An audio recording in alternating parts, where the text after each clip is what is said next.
बिस्मिल्लाहिर्रहमानिर्रहीम। अस्सलामुअलैकुम। Welcome to my channel. उम्मीद है आप लोग खैरियत से होंगे और अपने घरों में खुशबाश होंगे। तो जी रात में आ गई थी मैं अपने घर और इस वक्त हो रहा है नाश्ता। ये है ब्लू बैंड का वाइट बटर जो इन्होंने नया लॉन्च किया है। मैं वाइट बटर यूज़ करती हूँ तो सोचा इनका ट्राई करते हैं, लेकिन मुझे एडम्स का ही पसंद है, ये मुझे इतना ख़ास नहीं लगा। तो जी आज जुमे का दिन है और एज़ यूजुअल हस्बैंड की तैयारी चल रही है। मैंने उनके कपड़े प्रेस कर दिए हैं।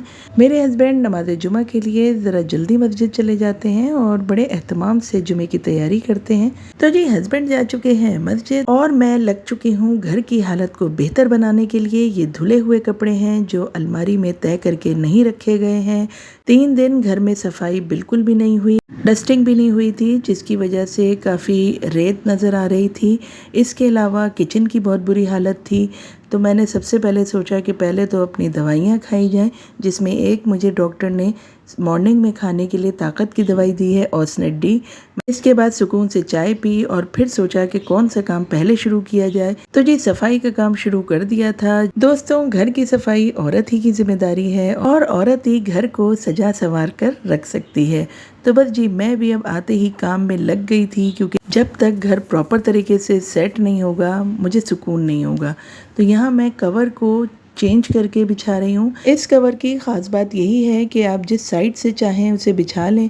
तो मैंने सोचा कि इसका दूसरी साइड से बिछाते हैं, क्योंकि एक साइड से एक तो मैं बोर हो चुकी थी और अब वो इस्तेमाल करने से पुराना सा लग रही थी वो साइड। तो मैंने पलट के बिछा दी। तो ये देखें बिल्कुल नया लुक आ गया था। सफाई वगैरह से फारिग होने के बाद और नमाज़ पढ़ने के बाद मैं आ गई थी अपने तोतों के पास।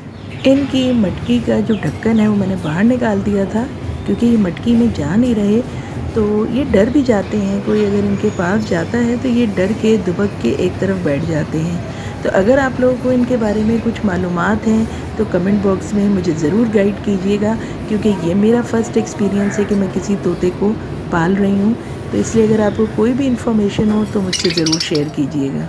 आज पहली दफ़ा इस तोते ने तोती को मारी थी चोंच मेरे सामने। ये देखें 1-2 दफ़ा उसने चोंच मारी थी तोती को। मैं तो हैरान ही रह गई और फिर शोर भी मचा रहा था। बस जी थोड़ी देर तोतों के पास बैठकर मैं वापस आ गई थी। इस वक्त दोपहर का वक्त है और दोपहर के वक्त मैं लेती हूँ फ्रूट्स या फ्रूट सैलेड, कुछ भी ले लेती हूँ। आज मैंने सिर्फ फ्रूट्स ले लिए थे, जिसमें सेब है, अमरूद है और आड़ू है।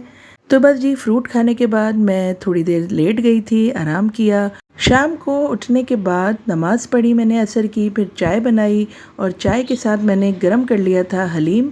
तो इस वक्त मैं चाय के साथ खा रही हूँ हलीम, जो मुझे बहुत ही मज़े का लग रहा था, क्योंकि थोड़ी थोड़ी भूख भी लग रही थी चाय के वक्त और मेरे बिस्किट्स वगैरह भी ख़त्म हो गए हैं डाइट वाले।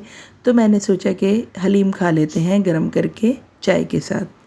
दोस्तों डाइटिंग का एक उसूल ये भी है कि अपनी प्लेट को बहुत छोटा कर लें। एक छोटी प्लेट बना लें और उसी में खाएं और उस लिमिट को क्रॉस ना करें। चाय वगैरह पीने के बाद अब मैं आ गई थी किचन में और इस वक्त मैं शामी कबाब बनाने की तैयारी कर रही हूँ, जिसके लिए मैंने चीज़ें बिल्कुल तैयार कर ली हैं। और मैं किस तरह शामी कबाब बनाती हूँ और क्या क्या चीज़ें डालती हूँ ये मैं आज आप लोगों के साथ शेयर करूँगी। इसमें सारा कमाल होता है दाल और गोश्त के रेशो का। तो मैं इस तरह रेशो लेती हूँ कि बहुत कम भी दाल ना हो और बहुत ज़्यादा भी ना हो। तो ये तकरीबन 1 पाव के करीब गोश्त की छोटी छोटी बोटियाँ हैं। इसमें मैं आधी प्याली के करीब दाल डाल रही हूँ। अगर आपको गोश्त ज़्यादा पसंद है तो आप दाल कम कर लें। गोश्त आप कोई सा भी ले सकते हैं, चिकन, मीट या बीफ। इस वक्त मैं बीफ के बना रही हूँ, मैं चिकन के भी बनाती हूँ। सबसे पहले आपने बोटियों और दाल को पानी डाल के उबालने के लिए रखना है। एक उबाल आने पर आप देखेंगे कि ये जो झाग आते हैं ऊपर, ये आपने निकाल देने हैं चमचे की मदद से।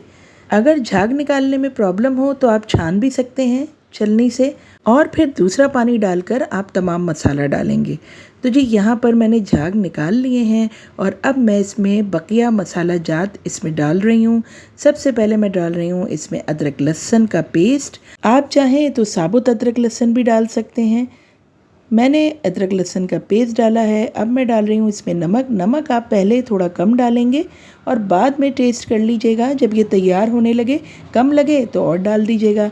इसके बाद मैंने एक तेज़पत्ता डाला है, मोटी लाल मिर्च का इस्तेमाल किया है, थोड़ा सा ज़ीरा डाला है, लौंग डाली है, दालचीनी डाली है, छोटा सा एक बादियान का टुकड़ा डाला है, एक बड़ी इलायची डाली है और काली मिर्च साबुत डाली है। साथ ही थोड़ी सी एक छोटी सी प्याज भी डाली है। ये सब डालने के बाद इसको पकने के लिए मीडियम स्लो आंच पर रख दिया है और साथ ही आधा ढकना भी मैंने ढक दिया है। आपने पूरा ढकना इसलिए नहीं ढकना है कि कहीं पानी ऊपर ना आ जाए, तो आधा ढकना ढक के मैंने इसको पकाया है।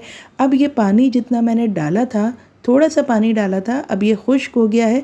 तो अब इस पॉइंट पे आपने पहले चेक करना है कि दाल और गोश्त गला या नहीं गला। अगर ये नहीं गला तो थोड़ा सा पानी आप और डाल दें। अब मैं इसको चेक कर रही हूँ, मुझे ज़रा सा कच्चा लग रहा है, अभी ज़रा सी कसर लग रही है।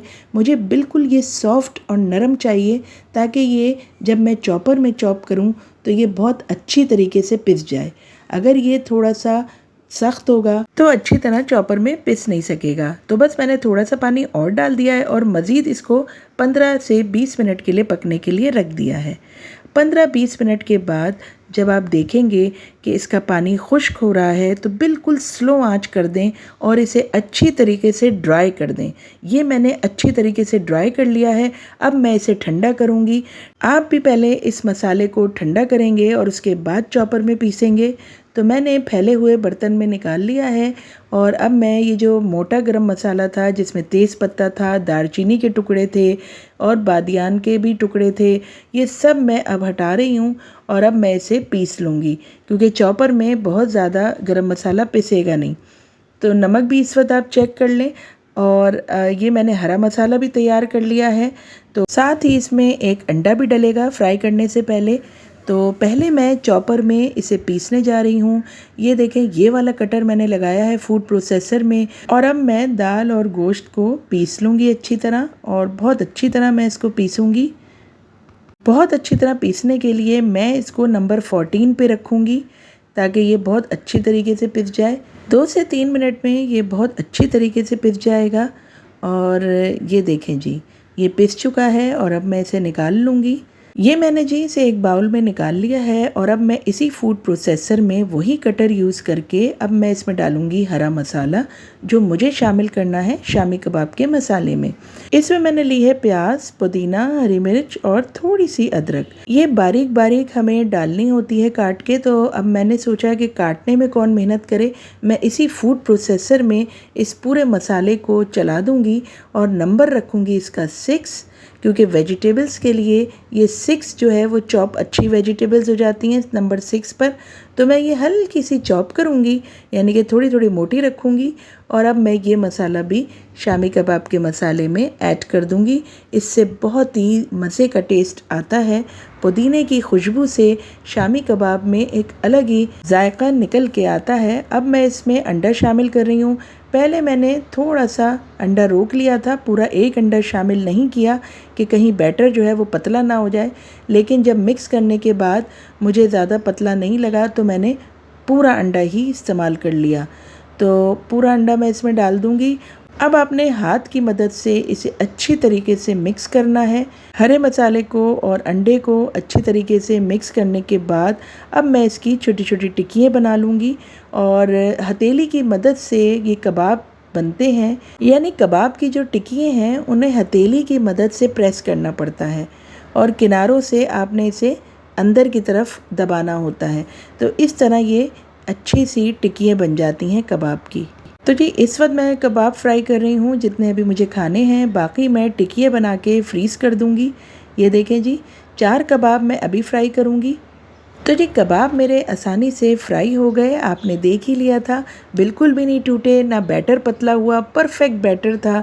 बाकी के मसाले की भी मैंने टिक्कियाँ बना के रख दी हैं, फ्रीज़ कर दूँगी और जब निकालना होगा तो इसे फ्राई करूँगी तो एकदम ताज़ी होंगी। ये हस्बैंड की डाइट रोटी मैंने बना दी है, उसमें मैंने हल्का सा असली घी लगाया है और असली घी वही वाला है जो मैंने खुद बनाया था मलाई से। 1 कप मलाई से बिल्कुल थोड़ा सा ही घी बना था। बहुत ही आसानी से ये घी बन जाता है मलाई से। मेरे चैनल पे भी इसकी रेसिपी मौजूद है। तो यहाँ मैं सिर्फ एक स्लाइस ब्राउन ब्रेड खा रही हूँ, मूंग की दाल है और साथ ही कबाब हैं। तो मैंने सोचा आप लोगों से शेयर कर लूँ कि डाइट के दौरान मैं किस तरह खाती हूँ खाना। कोशिश यही होती है कम से कम खाऊँ, तो मैंने आज भी रोटी स्किप कर दी थी और मैंने एक स्लाइस ब्राउन ब्रेड का डाल के बहुत सारी उसमें दाल डाली और साथ ही एक कबाब खा लिया। तो बस इसी तरह पेट भरती हूँ मैं डाइट के दौरान। दोस्तों, अगर कुछ पाना होता है तो उसके लिए तगोदौ करनी पड़ती है, मेहनत करनी पड़ती है, बैठे बैठाए कुछ भी हासिल नहीं होता। तो जी, ये था आज का मैसेज और इसी मैसेज के साथ मैं करती हूँ अपने व्लॉग का एंड। उम्मीद है आपको मेरा आज का व्लॉग ज़रूर पसंद आया होगा। अगर पसंद आया है तो मेरी रिक्वेस्ट है कि लाइक का बटन ज़रूर प्रेस कीजिएगा, मेरे लिए दुआ कीजिएगा कि मैं इसी तरह अच्छे अच्छे व्लॉग्स आप लोगों के लिए लाऊं। तो मिलती हूँ नेक्स्ट व्लॉग में। अल्लाह हाफिज़ एंड गुड बाय।